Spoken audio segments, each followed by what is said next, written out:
four of you, we have what infra layer, application layer, what network platform layer. I think the foundational layer is missing, but I think Pratyush is somewhere, so maybe we should call him. All layers covered? Sure. Okay, so, the previous session spoke about the differences that we are seeing between Silicon Valley, India. The session before that, Prashant spoke about how there's been an incredible pace of startup creation in India itself in the AI space. And we have Neysa. And Sharad actually ran Entity for a very long time, and then he decided to start up. So tell us about that startup, Kida, Sharad. So I actually founded NetMagic, which Entity acquired. And we run today India's largest data center company with more than 4 million square foot of data center space and 300 megawatts of IT load. When ChatGPT became viral, we used to run a compute cloud without GPUs, and we started seeing a lot of demand for GPUs. Unfortunately, Entity didn't want to, invest in. They felt that the business was too risky, so I took permission and started Neysa to set up an AI compute platform in India. A round of applause for that. Never too late to start up. And Neysa, I think, has already raised, what, $30 million? No, $53 million. 53. Yeah. Wow. Short by, I think. So how's it been so far in terms of the business opportunities you see here, the demand that you see? It's both exciting and challenging. We've already launched our compute platform. We've built our own orchestration platform. We've built our own. We've layered on top of it both ML ops and LLM ops platforms, and also built inference endpoints and for clients. In addition to that, we are also building. We are taking into account security for AI. So we built our own Aegis framework of products for security in AI, and also a separate track is on observability. We are seeing a very good adoption in multiple areas. One is on the research and education side, where compute clusters are being used. We're also seeing adoption from AI native startups and ISVs. We are seeing, we just recently got impaneled last week in the AI mission. And last but not the least, we are also seeing very good traction with enterprises. So particularly the banking and financial sector. Great. Yeah. Sanket, this has been like a rebirth for you, the entire AI revolution, literally from the brink. InVideo's come back. Someone told me InVideo is the largest customer for OpenAI in India. I don't know if that's true. Maybe you can. I'm pretty sure that's true. It's not working. Okay. You can borrow Soham. Yeah, we have very large customers of OpenAI, Google, all of them at this point of time. Yes. And in terms of the growth, how do you see this happening? And are you also a little worried because image generation, video generation has gotten so good? Every week there are new models. So how do you sort of retain your edge? Yeah, I think all businesses are built on very specific type of insights that matters to a particular segment of users. So what Sora does or what Google does, and we deeply engage with them, what we believe is they're building these tools for different set of people versus us. And there are many nuances when we change segments. Someone needs more control, someone doesn't. Someone has a lot of taste, someone doesn't. Someone wants something quick, someone wants something that saves them $200,000 of shooting. So there are many nuances. And when a particular type of technology emerges, there are different ways to do different things with that.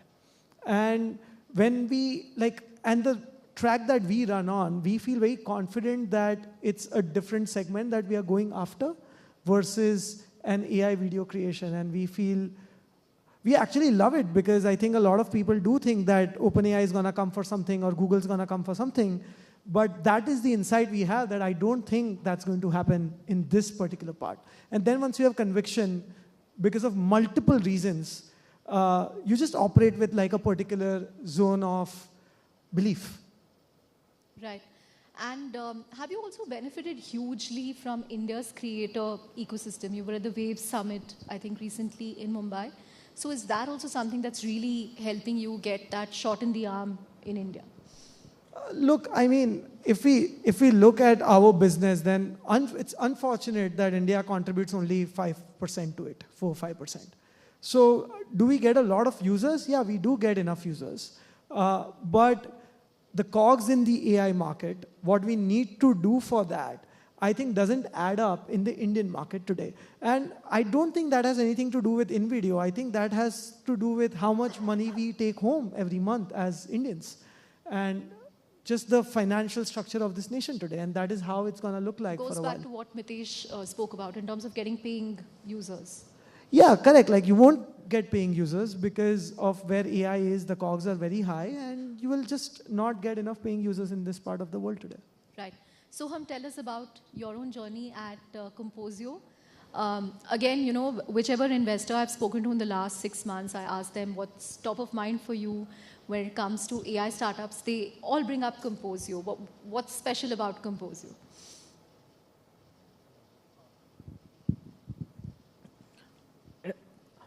Yeah, I think we got really lucky with the timing of when we started. We're building the right thing at the right time in the kind of right ecosystem. I think a lot of what you speak about is mainly timing, right? Like, so talking about Composio, we started building coding agents to solve for, so Composio is essentially a simple way for developers to integrate a bunch of different applications with LLMs or like while they're building agents, right? We manage authentication, we manage a bunch of different things, and we reduce developers' time spent while building the application from like months to almost hours, right? We have a really good set of folks out there using us. We have more than 50,000 plus developers using us across the globe. And the thing is, it's just because we kind of understood the problem a bit early. We realized that very quickly that, hey, this is something that everyone is going to go through.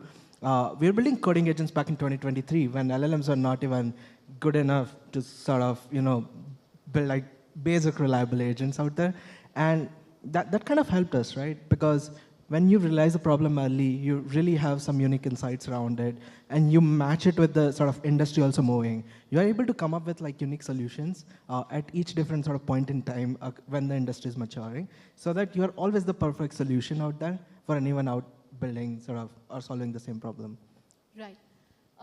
Manu, you work a lot on the data set collection aspect of AI. You know, what are the challenges, what are the opportunities that you see there in India? Perfect. Super happy to be here. I've been on the stage a couple of times, and every time I've been sick. So I don't know what's on comment there, but having my chai, so if I'm slower than usual, that's the reason.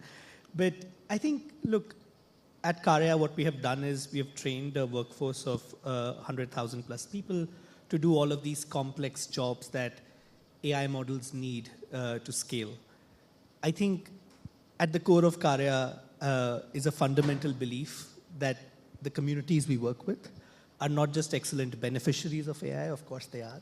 They're also excellent builders of state-of-the-art models. They're excellent evaluators of the model. So the opportunity to me is for us to truly build inclusive AI is to employ the communities we want to include, right? So can we build AI models that truly represent every single person that we want to be using these technologies? I think Dr. Kalika Bali, who's going to be on stage right after this, has done such phenomenal work in thinking about gender intentional AI, thinking about AI that represents all of us. And I think at Karya, we have a responsibility and an opportunity to actually include communities that have been historically kept away from technology and center them in the AI revolution.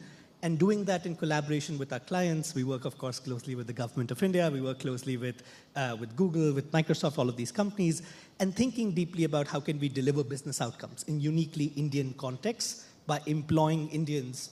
And then you create this magical win-win situation where our communities can get earning and learning opportunities, but the models perform well in Indian context, to Indian dialects, to Indian accents, to Indian contexts, to different use cases. And I think that allows this magical combination to happen, and we're very excited about that. Right. Sharad, you know, as someone who's working at the convergence of AI, cloud, and edge computing, what sort of foundational infra do you think India still needs to support scalable AI innovation? So I'll talk about scalable and sustainable. So So first of all, the data centers itself, or the high-density data centers, because these are very power-consuming chips. Yeah. Water And guzzling, power guzzling. So building high density data centers. These most data centers today don't have a ready-made liquid cooling capability, and at NTT we built some of the liquid cooling and liquid immersion cooling facilities. Next is of course the compute, but most important, right, is the data sets, which he's doing. I think Bharat Gen just released a whole bunch of AI data for sets. Bharat, AI for Bharat also, and Bharat Gen. Bharat Gen. I think Ganesh also, is in the room. yeah, Professor so he Ganesh. also released a whole bunch of data sets last week. The way I look at it is the soil is, there's somebody gave me this analogy that you take the data as the soil. Okay. If you take the agriculture analogy, the compute is the irrigation and the models is the crop, right? So data sets are most important. If you don't have data, if you don't have good quality data that's accessible, then you don't have, you can't train on good data. And but from an infrastructure perspective, compute and the underlying data centers that will house the compute is very important. Right. Sanket, in terms of InVideo's own ambitions going forward, have you considered moving abroad? Are you going to be based in India? Yeah, no, I get that a lot. So here's how I look at the world, okay? That I think there are no Indians, Americans, there are special people. And those special people might not be very large number in India in comparison and very high in the US for a number of reasons. Those people really, really care.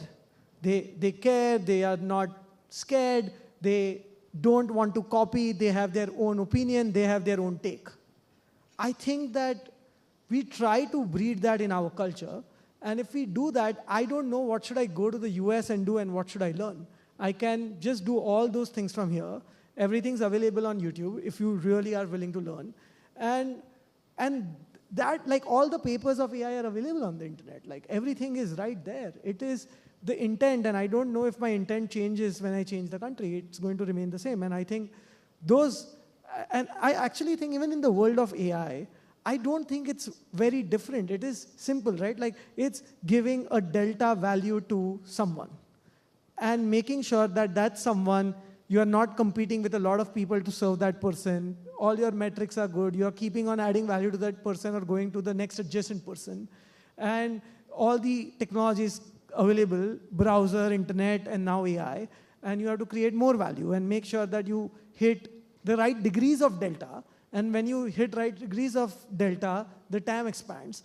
And it will work. And I think that was not different in any other world. There are like very fundamental things to do. And I think that I'm just fine here. You're fine here. We are happy to hear that.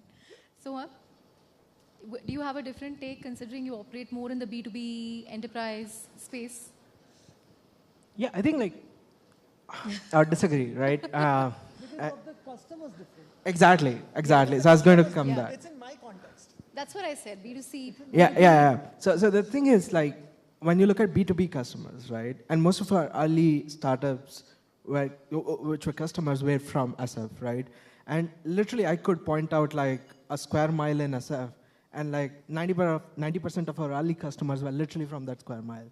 And so for me, the geography actually makes a big difference because I can get very early feedback, very quick iteration cycle, go to their office, work with them, figure out exactly how my customers behave, and basically make sure that at the end of the day, they are super happy with the product.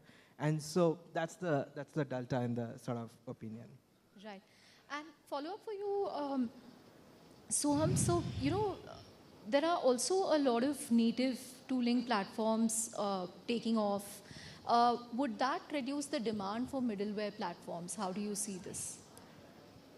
So the idea is middleware is always going to get killed, right? Everyone's trying to kill you. People at the top are trying to kill you. People at the bottom are trying to kill you. Foundation models are getting into agentic frameworks and they're killing them, right? Applications are moving downstream. They're trying to kill you. So it's a battle of survival, right?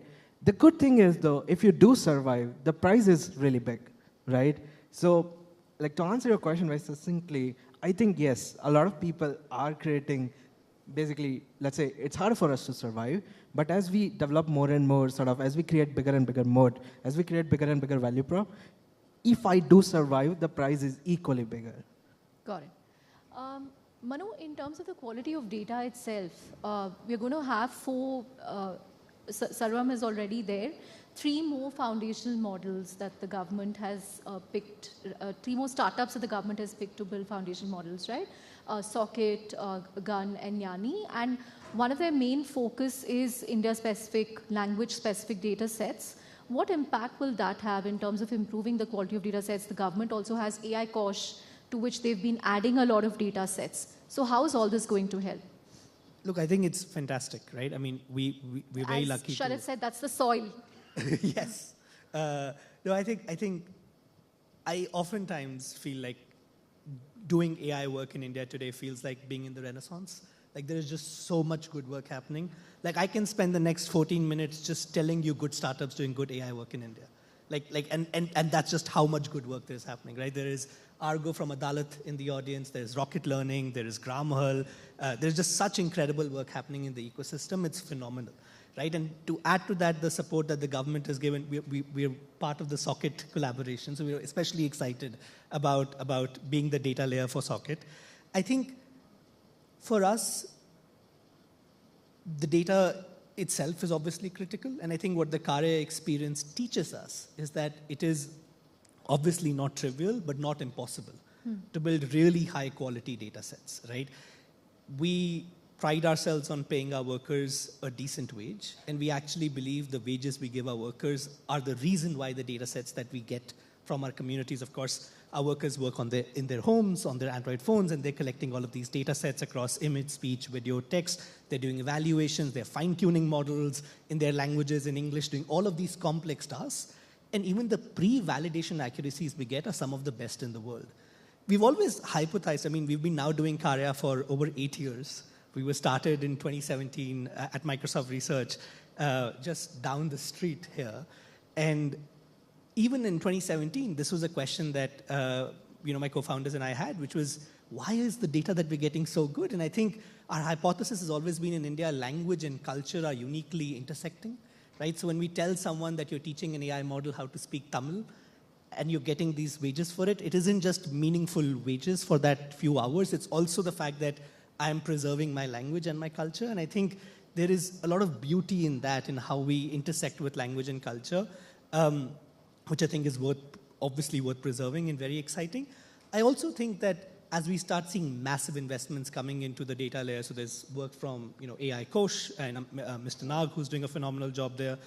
There's work from Gates Foundation in open sourcing data sets. They work with IISc. There's work from Google on Project One. We work across all of these efforts, so our hands are full, and it's quite an exciting thing that all of these data sets are going to get open sourced, which means all the startups in the room can actually build their models on it.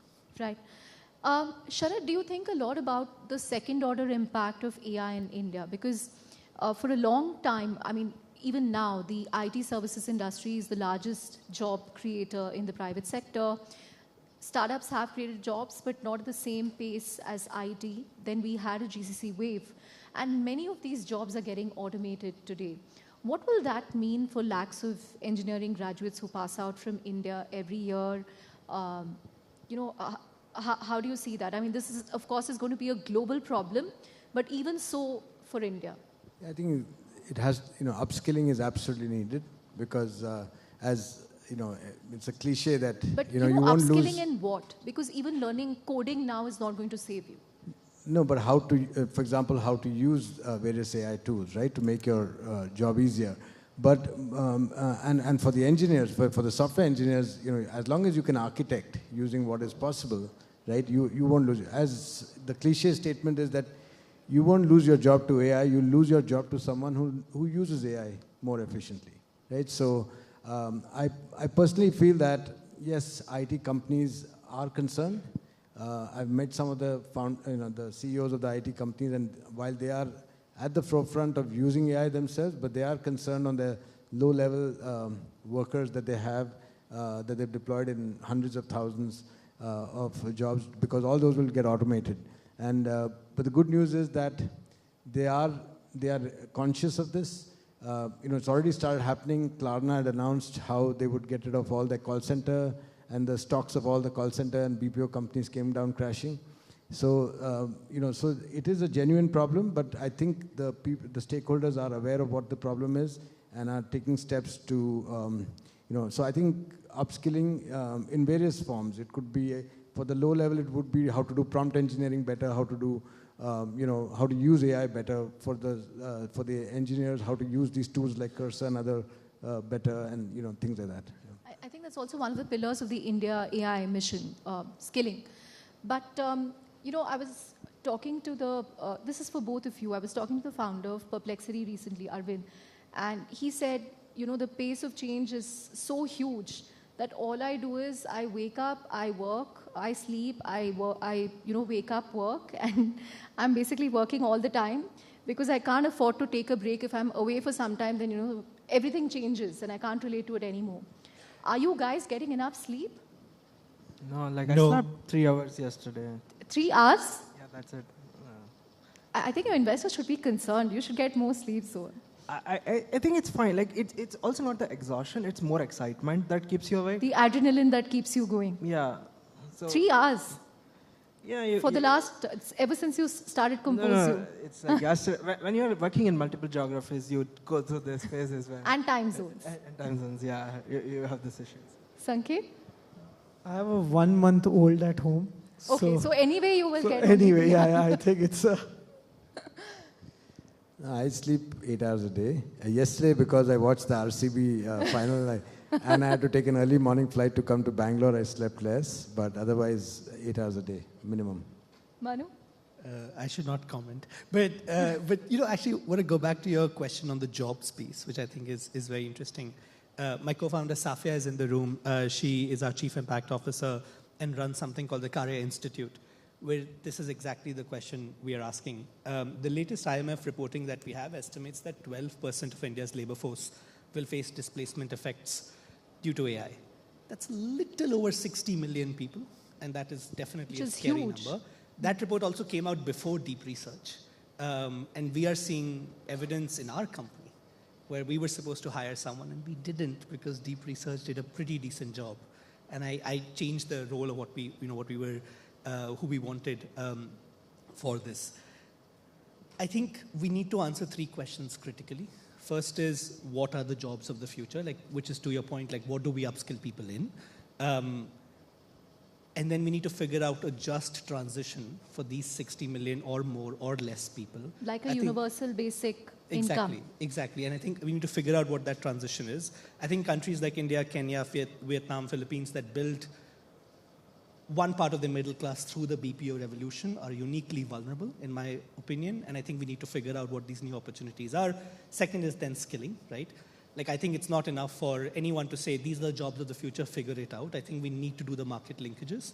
And then the final thing, of course, is the labor piece of it. How much should these jobs pay? What are life pathways in these new jobs? And I think we need to come together. And I think, again, the India AI mission is doing a phenomenal job in convening a lot of these people to come together to just think about the future of work, especially in the Indian context. Right. Yeah, you wanted to add to that? Yeah, if I could, again, I come from a very different generation, right? And so some of the point of views would be very different. But I would really ask, right? So the way I think about humans is we have 2 things we can do. One thing is we can do physical stuff, we can do intelligence, like some intelligence stuff. I think both of them are getting commoditized. And so my obvious question is of course you can search for jobs of future and stuff like that, but why do we need jobs? Okay, if I need to grow food and if I have robots doing that, why the fuck do I need to do anything, right? If I have intelligence out there and that's doing foundational research, why do, I think we should be also somewhat prepared for that potential future. I'm not saying 5 years down the line, but I'm saying 20 years down the line, wherein maybe just the traditional thinking behind you need a job and the job is important because the economy works that way kind of shifts, right? And just India produces enough stuff where people are happy and the UBI mechanism kicks in, right? I think that is not like a very utopian world. But that's the AI I'm working towards, right? Which is that's my idea of AI succeeding, which is just the utopian future, right? Yeah, I think, look, I'll quickly respond to that. There's a lovely researcher, Eric Brynjolfsson, at the Stanford HAI Center, who says that if ancient Greeks, all the work that ancient Greeks were doing got automated, we would have gotten to vaccines sooner, right? And that is the optimistic take of AI automating a lot of the menial tasks that we have to do. Labor markets are flexible. There is enough. I mean, you have Asimoglu writing multiple papers talking about, look, in 10 years, it'll all be okay. And that is fair. I think the question is, in that 10 years of transition, what happens to people for whom there is no other option and they rely on jobs for day-to-day livelihoods? I think that is something we will have to figure out. Yeah. Totally agree. Yep. Sorry, you want to add to that, Sanket? No. The only thing I think about is video creation. Very focused. I also named my kid Arjun. Okay. Wait, really? Yeah. I just relate to the philosophy. And it's also like the name passed everywhere, so. Great. The other trend that we're observing is, companies are not only getting created at a breakneck pace, but you need very few people. I think there have been examples in the Valley of 2-member teams, 10-member teams, building out a $1 billion company. So again, is there constant pressure, I don't know, a self-inflicted pressure that, I have to have a lean company? How do you go about it? Actually, no, right? Because if anyone went out to hire people, then I think, and you really, really want high quality talent, it's extremely difficult to hire them. And when you hire more people, there is a communication overhead. There is a communication tax, and then there is a context tax. So the fastest way anyone can work in the world is that just by themselves, because all the context is with you and you don't pay any taxes. Yeah. As you keep adding people, you pay the tax, and then you go slower. When you go slower, there will always be few people who will sneak in, which leads to bureaucracy, which leads to not taking bold things. Because if you end up in that, then enough people will not do bold things, which largely inflicts culturally. Yeah. It's also cultural, right? So in small teams, you could do something, you could be politically incorrect, you could have very, very tight bonds, much lesser rules, which actually helps with velocity. And it's not, I don't think it's inflicting. We will go out and hire every time we need to, but it actually helps because I never have to compromise hiring anymore in many forms because I can still move forward. Right. Soham? Yeah, I think it's the same thing, right? Which is you kind of build company in an entirely different way. So, to give an example, right? If I was planning to build a 5,000 people company, there are certain things I definitely can't do that I can do in a 50 people company. I can go to dinner with every single person in my team every day of the month. I make sure that I know them equally well on a personal level. If I'm building a 100 people company also, it starts becoming harder, right? I think it gives you infinite leverage that you miss out on as soon as you start growing your team. So it's a very, very sort of, let's just say, it's a very high agency thing. It adds a lot of value to you and your team. And it's an amazing thing to, sort of be born into as a company, wherein you can just have very small teams and very powerful teams. I also say inside the office, there's a running joke where we say that उस पे ही काम करो जिस पे आलू डालोगे तो सोना निकलेगा. चलो चिप्स के लिए कभी काम कर लेना, उसके नीचे काम ही नहीं करना है हमको, right? वो करना ही नहीं है, we'll let it burn. And we are actually very rigorous while picking to do something because we are let's be sure आलू डालेंगे सोना निकलेगा, नहीं तो नहीं करते. I would rather go home, sleep, or think about a problem till I find enough leverage जहाँ पे आलू डालोगे तो सोना निकलेगा. This can be your company mission. Aloo daloge sona niklega. But we have 1 minute, so I'm just going to take closing comments. Question for all of you. What keeps you awake at night, apart from RCB matches?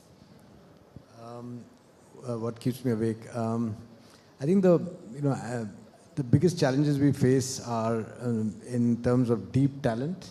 So, just as we want to build, do innovation and build IP in India, just getting that top talent is tough. While India has a lot of talent, everybody's talked about how big our talent pool is, but getting that deep talent is not is a challenge. And also having to compete with others to pay top dollar and hire. Yeah, top dollar and retention also of top Right. talent. Yeah. Cut. I think one thing that's been keeping up more recently is the productivity gap, right? Like AI, like I have a very English-speaking, computer-centric workspace, so AI is amazing for me. I would argue I'm at least 30% more productive than I was 2 years ago on my core day-to-day. That isn't the case for most of the people we work with. So I think how can we build AI applications that not only solve information asymmetry, which is what the sector is doing incredibly, so access to healthcare, education, career services, legal, all of that stuff, but how can I actually make sure that the people we work with become more productive so they can do more work in less time and then move on to do other things so that we don't have a situation where AI just makes all of our lives amazing. And then, 30 years down the line, we're having another conversation on how do we bridge the AI divide. I think we don't have good answers to figure out that productivity gap yet. Right. Soham? Or Sanket? I think that insights are deteriorating very, very fast in business. And finding insights that work, that also hits all the parameters you need to hit, is getting tougher. They are disappearing faster, and it's a pain in the ass to keep finding them. And it really Why would you say insights in business are deteriorating? because the in world's this moving space? so fast. So what was true to yesterday is Can not can change very, very fast, and you have to keep evolving that. And for that, you can't just keep doing whatever. You need very, very sharp, detailed things with enough TAM that takes you from a place to another place and then another place. And to find them, And to be flexible enough to accept that something is not working and move on. yeah, I mean, sure. I think eventually, I think everyone accepts it. It's just a matter of time when a startup has to accept it, and mostly people do. But the steps after that are typically just time consuming. You need a little bit of luck, and you need to know that you can be more wrong than right, but the day you are right, it will work out. But you will have to have the constant energy to keep chasing them. Soham? Sure. For us, we do a lot of frontier stuff, right? So for us, it's looking at every day just magic happening and just being high on AI, right? I think that keeps me awake, the adrenaline of, looking at, oh wow, this is insane, this is so cool. Yeah, I think when, for example, VO3 came, I didn't sleep for 2 days. I was just all night making videos. Trying out different versions. Yeah. That was amazing. What the fuck is happening, right? That keeps me awake. Great. On that note, thank you all very much, and a big round of applause for these founders. Thank you.